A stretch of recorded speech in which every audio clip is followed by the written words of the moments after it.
यहाँ पहुँचने के लिए धन्यवाद साथियों। आज का समापन करते हैं, रोष मार्च का समापन किया जाता है। आज हमने ये आक्रोश मार्च निकाला है। आपने देखा होगा ज्यादातर साथियों ने काले कपड़े पहन रखे हैं। ये काले कपड़े प्रतीक हैं हमारे गुस्से का, हमारी नाराजगी का।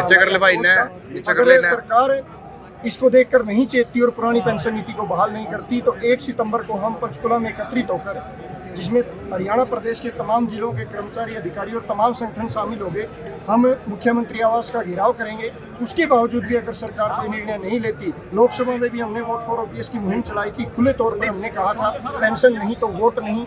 वही नारा हम विधानसभा चुनाव में भी लेकर चलेंगे।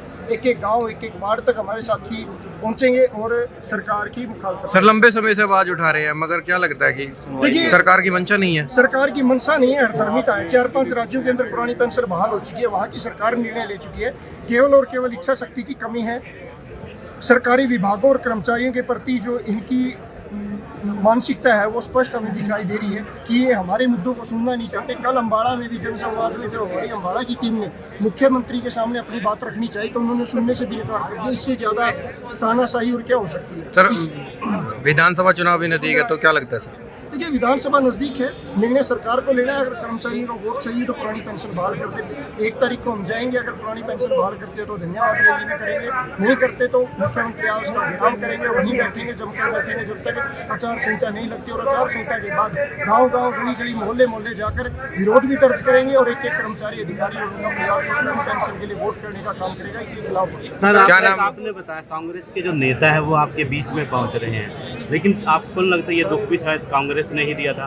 देखिए, लोकतंत्र के अंदर विपक्ष की महत्वपूर्ण भूमिका होती है। 2004 में उस समय बीजेपी की सरकार थी, उन्होंने पुरानी पेंशन को केंद्र में बंद किया। आगे सभी स्टेटों में इसको अडॉप्ट किया। वो अलग अलग स्टेटों में अलग अलग सरकारों ने किया। अब हिमाचल प्रदेश का आप उदाहरण लीजिए। हिमाचल प्रदेश में कांग्रेस की सरकार ने ही एनपीएस को लागू किया था और कांग्रेस की सरकार ने ही एनपीएस को खत्म कर ओपीएस को लागू किया। ये तो संविधान में कहीं नहीं लिखा कि जो संविधान लागू करती है वो खत्म नहीं कर सकती। तो हरियाणा में तो कांग्रेस की सरकार आ गई थी 2005। 2005 देखिए, इस नीति के अंदर जो सबसे बड़ी सरकार ने चालाकी उस समय जो की थी वो ये की थी कि 2006 के बाद जितने भी कर्मचारी लगेंगे तो कर्मचारियों की संख्या तो 2010 और 12 के बाद बढ़ी है और परिणाम भी 2012-14 के बाद आने शुरू हुए। जैसे ही परिणाम आने शुरू हुए, जो भी सरकार थी हमने उससे मांग कर दी। हम ये तो नहीं कह रहे, हम मांग तो सरकार से कर रहे हैं, किसी पार्टी विशेष से मांग नहीं कर रहे। जो भी सरकार होगी हम उस सरकार से मांग करेंगे।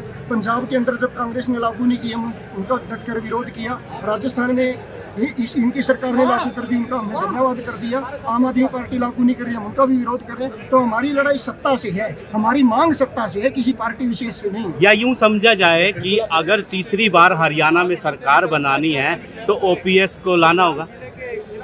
अगर सरकार बनानी है तो ओपीएस लागू करनी पड़ेगी। आप हिमाचल का उदाहरण ले लीजिए, अन्य कई राज्यों का उदाहरण ले लीजिए और अभी हमारे लोकसभा का उदाहरण ले लीजिए। जो ये कहते थे कि हमारी 10 की 10 लोकसभा सीटें हैं, केवल और केवल वोट फॉर ओपीएस की मुहिम के कारण ये अपनी 5 सीट गंवा चुके हैं और विधानसभा में अपनी सत्ता भी गंवाने का काम करेंगे अगर पुरानी पेंशन नहीं बहाल की। हम स्पष्ट चेतावनी है, स्पष्ट संदेश है, निर्णय सरकार का उन्होंने। क्या नाम है सर आपका? विजेंद्र धारीवाल, प्रदेश अध्यक्ष पेंशन वाली संघर्ष समिति।